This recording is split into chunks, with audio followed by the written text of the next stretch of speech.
आज हम इस वीडियो में वेन डायग्राम के बारे में बात करेंगे और 8th स्टैंडर्ड के हिसाब से कुछ क्वेश्चंस भी सॉल्व करेंगे। तो सबसे पहले अगर हम बात करें वेन डायग्राम की, तो वेन डायग्राम जो है वो वाइडली यूज किया हुआ डायग्राम होता है, एक स्टाइल होता है जो कि सेट्स के दरमियान रिलेशन को बताता है। सेट्स जो होते हैं ग्रुप्स ऑफ थिंग्स होते हैं, किसी भी चीज़ की जो ग्रुप है कलेक्शन हम बनाते हैं तो वो सेट्स होते हैं। जैसे कि कीज के सेट्स हो गए, फ्रूट्स हो गए, या स्टूडेंट्स के सेट्स हो गए जिनको हम डिफाइन कर सकें। पर वो जो सेट्स होते हैं उनके रिलेशन को बयान करना है, पर वो लॉजिकल रिलेशन होता है, क्योंकि फिजिकल चीज़ों को जब हम लॉजिकली प्रेजेंट करना चाहें तो वो हम मैथमेटिक्स के थ्रू कर सकते हैं। उसको शो करने के लिए डायग्राम इस्तेमाल की जाती है, जो पिक्टोरियल जो रिप्रेजेंटेशन होती है उसको हम कहते हैं वेन डायग्राम। सबसे पहले अगर हमारे पास एक सेट है जिसमें नंबर्स हैं 5 6 7, ए के, बी के नंबर है 6 7 8, सी के नंबर है 7 8 9, और हमारे पास क्वेश्चंस हैं कि हमें जो है ए यूनियन फिर ब्रैकेट के अंदर बी यूनियन सी मालूम करना है कि इसकी पिक्टोरियल रिप्रेजेंटेशन क्या होगी। सेकंड क्वेश्चन है कि ए इंटरसेक्शन ब्रैकेट के अंदर बी इंटरसेक्शन सी मालूम करना है। ओके, तो यहाँ पर जो है दो कॉन्सेप्ट हमारे पास आ चुके हैं कि एक है यूनियन यू की तरह, और अगर हम उल्टा कर देते हैं उस यू को तो वो इंटरसेक्शन बन जाता है। तो एक हमारे पास कॉन्सेप्ट है यूनियन और दूसरा हमारे पास कॉन्सेप्ट है इंटरसेक्शन। तो बेसिकली जो यूनियन होता है वो सेट ही होता है, मतलब जितने भी हमारे पास सेट हैं उनको मिलाकर एक सेट बनता है जिसमें ऑल द एलिमेंट्स होते हैं, ऑल डिफरेंट एलिमेंट्स होते हैं वो शामिल होते हैं। मतलब कि किसी भी एलिमेंट को या किसी भी नंबर को या किसी भी चीज़ को हम रिपीट नहीं करते, डिफरेंट डिफरेंट एलिमेंट्स रखते हैं, पर रखते सारे एलिमेंट्स हैं। जो रिपीट होते हैं उनको एक दफ़ा लिखते हैं। तो ये है बेसिकली यूनियन का मकसद। इंटरसेक्शन की बात करें तो वो भी एक सेट होता है, जितने भी हम सेट रखें उनका अगर हम इंटरसेक्शन लेंगे तो वो भी एक सेट बनेगा। उसमें ऑल डिफरेंट एलिमेंट्स होते हैं वो जो कि दोनों सेट में मौजूद हों, जिनका भी हम इंटरसेक्शन ले रहे हैं उनमें जो कॉमन एलिमेंट हो, दोनों में मौजूद हो, सेट्स में या तीनों में मौजूद हो, तो उसको हम इंटरसेक्शन कहते हैं। यूनियन में हम सारे रखते हैं, रिपीट नहीं करते। इंटरसेक्शन में हम वही रखते हैं जो कॉमन हो, जो दोनों में मैच हो रहे हो। हम जो है ये सॉल्व करते हैं ए यूनियन ब्रैकेट के अंदर बी यूनियन सी। तो मैथमेटिकली हमें जो है सबसे पहले ब्रैकेट को सॉल्व करना होगा। तो A union same to same वही रहेगा, मतलब कि यहाँ पर हम उसकी वैल्यू रख लेते हैं। ठीक है, अब जो है ब्रैकेट के अंदर हम रखते हैं बी की वैल्यू यूनियन सी की वैल्यू। अब इसमें देखते हैं कि जो है जब यूनियन कर रहे हैं तो सब एलिमेंट्स को हमें जो है ना शामिल करना होगा सेट में, पर जो रिपीटेड एलिमेंट्स हैं उनको एक दफ़ा। रिपीटेड कौन से हैं यहाँ पर? 7 जो है वो रिपीटेड है।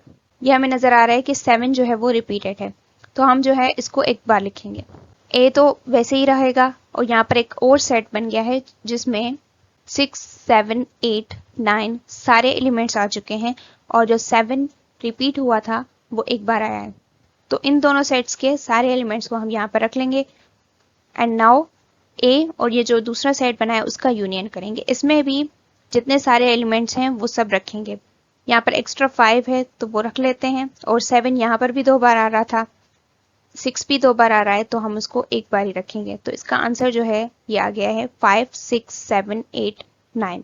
ये तो सिंपली हमने जो है सॉल्व कर लिया है इसको। अब हम इसकी जो है वेन डायग्राम बनाएंगे। किस तरीके से बनाएंगे?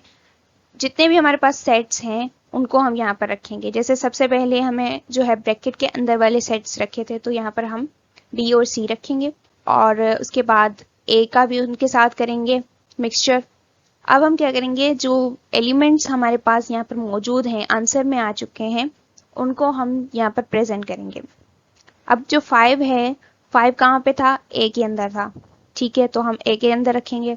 6 जो है वो ए और बी दोनों के अंदर था, तो हम एक ऐसी जगह रखेंगे जिसमें ए और बी दोनों हो, तो यहाँ पर हम 6 को रख देंगे। 7 जो है वो ए बी सी तीनों में था, तो हम ऐसी जगह ढूंढेंगे जहां पर तीनों जो है आपस में मिल रहे हो। तो ये एक प्लेस है जहां पर तीनों आपस में मिल रहे हैं सेट्स। एंड देन 8 जो है वो बी में भी था और सी में भी था, तो हम इस प्लेस में रखेंगे जिसमें बी और सी मिल रहे हों। और 9 जो है वो ओनली सी में था, सो सी में रखेंगे। नाउ जो यूनियन है, यूनियन का मतलब होता है कि हमें सबको शामिल करना होता है। तो जितने भी सेट्स यहाँ पर मौजूद हैं उन सबको हम शामिल करेंगे, जितने भी एलिमेंट्स हैं। और बाकी जो हमारे पास बचा हुआ है खाली एरिया, हम उसको भी जो है शामिल कर देंगे, क्योंकि वो नल है, उसको शामिल करें ना करें कोई फर्क नहीं पड़ता। पर यूनियन में जब हमारे पास कॉन्सेप्ट है कि सबको शामिल करना है तो सबको हम जो है शेड कर देंगे कि ये सारा एरिया जो है वो यूनियन का है। और इस क्वेश्चन में जो आंसर है वो उसमें सारा एरिया शेडेड है। अब हम सेकंड जो है सॉल्व करते हैं जिसमें इंटरसेक्शन है। तो सबसे पहले ब्रैकेट के अंदर वाली चीजें सॉल्व करेंगे। ए वही रहेगा और ब्रैकेट के अंदर जो है वो बी और सी है। इसमें हम देखेंगे कॉमन क्या है। कॉमन यहाँ पर है 7 और 8। तो जो कॉमन है 7, 8 उनको नए सेट में लाएंगे क्योंकि वो इंटरसेक्शन है। नाउ न्यू सेट बन गया 7 और 8। अब यहाँ पर जो है हम ए और जो न्यू सेट बना है उनका इंटरसेक्ट करेंगे। तो यहाँ पर जो है सेम जो है कॉमन वो सिर्फ 7 है, तो आंसर आएगा 7। नाउ इसका वेन डायग्राम बनाएंगे। सेम बी सी ए जो है सेट्स आपस में मिलाएंगे एंड देन उसमें देखेंगे कि इंटरसेक्शन का मतलब ये होता है कि जो सब में कॉमन हो। और 7 जो है वो कहाँ पर था, ए में भी है, बी में भी है, सी में भी है, तो इसी जगह पे रखेंगे जहां पर तीनों आपस में जो है मिल रहे हों। बाकी नंबर्स भी रखेंगे पर 7 जो है वहां पर रखेंगे जहां पर तीनों सेट्स आपस में मिल रहे हैं। और शेडेड जो है वो सिर्फ 7 को करेंगे क्योंकि हमारे पास आंसर जो है वो 7 है। और इंटरसेक्शन का मतलब ये होता है कि जो कॉमन हो वही दिखाना होता है, तो हम शेडेड सिर्फ इसको करेंगे, बाकियों को नहीं करेंगे। Okay, thank you very much.